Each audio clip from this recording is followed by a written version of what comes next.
Let's see how we can log on to Orion for the first time.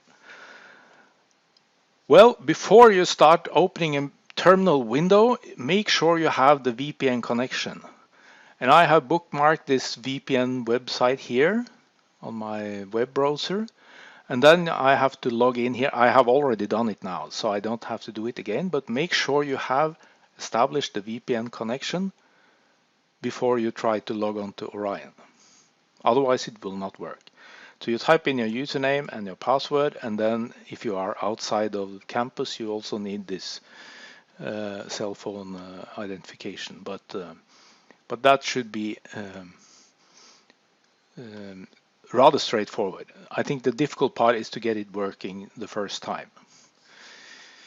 So I have a VPN connection, and then I use this MOBA Xterm application here to log on to Orion. If you are a Mac user, you will have a terminal app on your computer, and you use that one, as I've described in the document. But on a Windows computer, we don't. We need to have some extra software, either this MOBA Xterm or PuTTY. I also quite often use PuTTY, so you will probably see me using both these during this course. But now I focus on this MOBA Xterm. How do we log on for the first time? Well, the sessions button here is what I would use. And then I open a new secure shell session, SSH. Click on this one. Then we have to type in the name of the server that we want to log on to, and it's called login.orion.nmbu.no. So please remember the login dot first. And then we typically also type in our username. This is my username. You will type in yours here. And that's it, really. Okay. And then we will open a session like this. And now we are asked for the password. Let me make the fonts a little bit bigger. You can press this Control button and just scroll with your mouse to make it bigger fonts if you like, or smaller. So let me type in my password here. And even if nothing, it looks like nothing happens, right? The cursor isn't moving or anything, but it is registering your typing. So when I do return there, I will be logged in. And it will take some time to log in. And there it was. It varies a lot. But as long as you've gotten this far, it's just a matter of time usually before you are logged in. If you haven't, if you type the wrong password, you will immediately be told that this is not the correct password or something like that.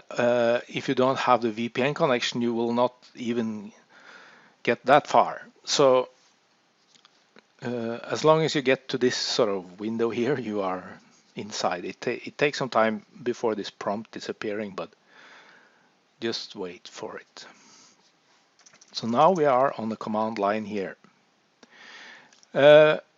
Before I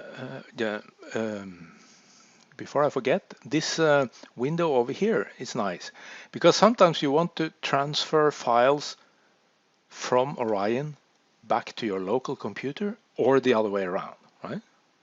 Both can happen, right? And you can open a folder or a directory here like this, and click up and down graphically. And let's say I have a file that I want to transfer. Let's see if I have a file here. Yeah.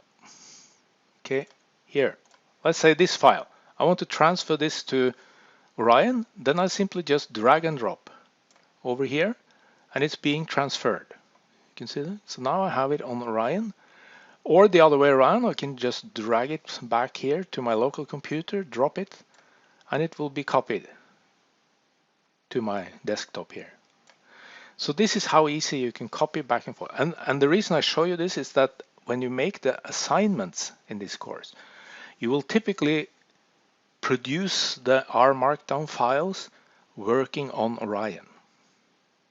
right? So the files will be on the Orion, but you have to hand them in on Canvas. So then you copy the file. Once you're finished and satisfied, you copy the HTML file over to your local computer, and then you can hand it in on Canvas in the standard way. Okay, so once you're done here, you can log out. You can simply type log out like this and stop the whole thing, or you just kill the window, right? Like this. And then you can see it's saved. The session is saved here. So next time now I can just double click on this one, and I'm ready to type the password. So that's this session is necessary the first time login, and then you have it stored, right, with the name of the server and your username and everything. Okay, let's see how we can log on to Orion in a different way through the RStudio. So here I have now the address that I was linking to in the document for logging in using RStudio. And then you this window here appear at least the first time you log in, and you type in your username and your password just like you would do in a terminal window. So this is your Orion username and Orion password, right? Sign in, and then you should be taken to this website here. And now we have to start a job on Orion, and then we look at this drop-down menu here. And I think that for most sessions, and at least this one I know is working well. Using one core, having 2 gigabytes of memory for 8 hours. You can see there are many other options here, but this one is sort of small and stable and works every time, I think. If you need really a lot of memory, you can go down here to 32 gigabytes. I don't think we will need that in this course.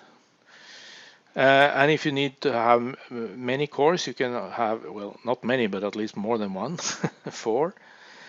But usually we don't need that, because the things we use RStudio for is like smallish things. We use it most for editing files, running some very small jobs perhaps, making a plot or really small things. So we choose this one here. And then we click Start. 1 core, 2 gigabyte for 8 hours. And it takes some time to start up. And this varies a lot how long time it takes. And then you come to this site here. And here you can now start not only RStudio, but a lot of other applications, mainly Python, Anaconda, right? But we will only use RStudio, at least I will. I don't know, you are of course free to use these other things here, but in BIN310 I will focus on using R and RStudio. And then we use this. You can see there are multiple versions here of RStudio. This is the latest one, so I use the one 404, right, version. I guess the 402 is almost the same. This one is pretty old.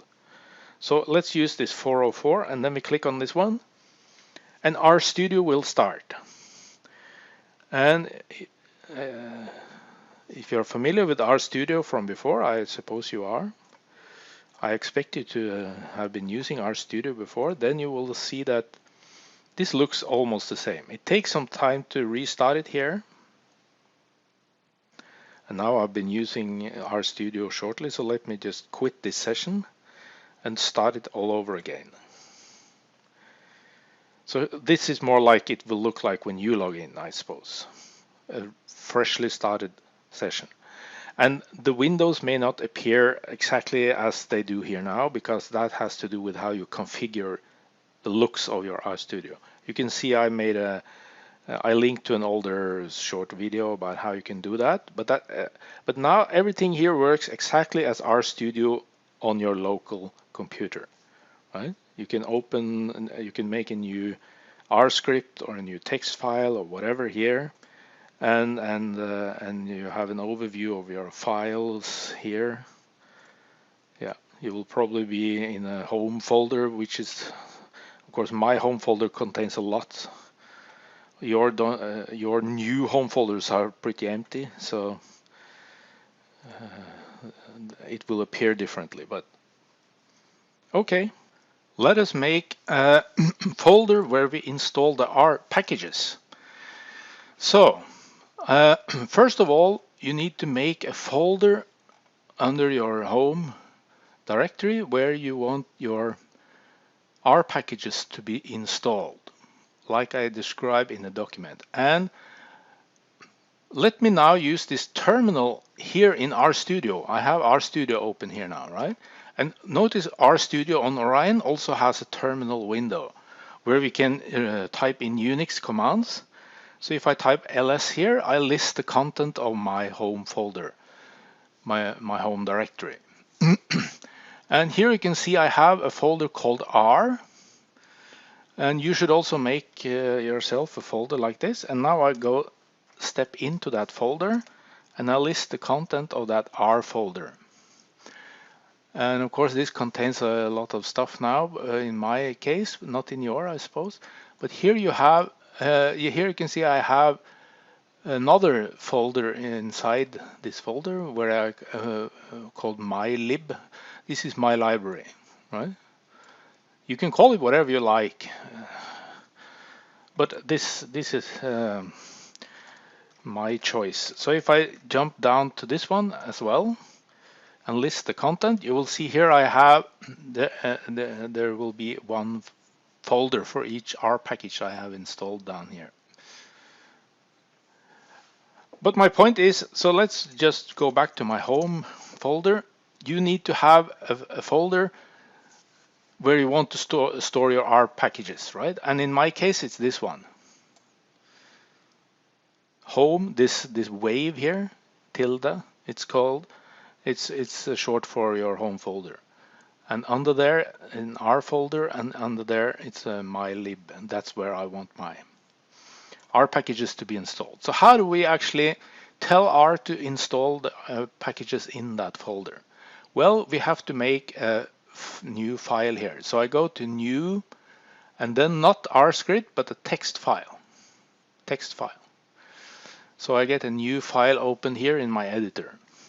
And in this file, I now typically type this single statement. This is actually a valid R statement, R command.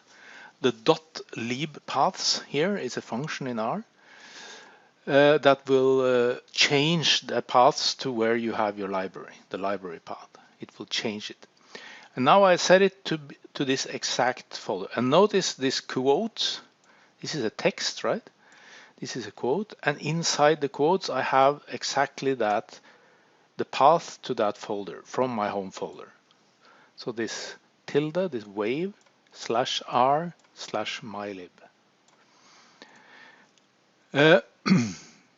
Then I have to add one line shift here. And this is important. If you don't do this, it won't work. So you have one line shift after that single statement. We will probably add more to this file later, but this is what we do now. And now you need to save this. And then it's very, very important that you save it in your home folder, nothing else, nowhere else. And the name of the file must be exactly this, .R profile, in one word like this. .R profile, no more, no less. The reason is that each time R is started by you, it will look in your home folder for a file named exactly this. And if it exists, it will and contains some valid R commands, then these R commands will be executed. So everything you want R to always do at startup, you can put into this file. And this is what we will do now. And we may add some more later, but for now this is fine. I will not save this file now, because I have already a file like that, and I don't want to overwrite it, because in my already existing .r profile, I have something more, right? So I don't want this one to overwrite my existing one. But in your case, you don't have any R profile file, because by default users don't have it. They have sort of an R will only do the standard things at startup until you create this file and tell R to do something more than the automatic things at startup. So I will cancel this one now, but you can see, let's see here. You can see here I have my R profile file already. So that's why I don't want this one to overwrite it. Don't save it. I can even click this open so you can see that I have this statement, but I also have something more. But that's something we can come back to later. Okay. And before I close, I should say, in order to make this work, once you have stored that R profile file, you need to restart RStudio. And it's not good enough to just click down here and think that you have shut down RStudio. No, you have to go here and quit session. If you close down your window here, your web browser, the process is still running on Orion. Because we started the process that was running for 8 hours, right? So it's still running. It's not being so you can come back and open it again, and it has been running all the time. So if you want to start a new session, you have to simply do it like this: quit and restart a new session like that. And then you should check that this new library is working. And how do you check it? You go here, Tools, Install Packages, and it will take a little bit time. And then a small window should appear here. Yeah, this is sometimes very slow. There it was. And look at the lower window here. Here your choice should now appear, right? So this is .net, no, sorry, /net/fs1/homes01. This is actually my home folder down here, and then it's /r/mylib. So if it doesn't appear in this window here, something has gone wrong. And then you can start installing our packages here now in the same way as you do it locally. But all of them will now end up in this folder here, this directory. I cancel here. Okay.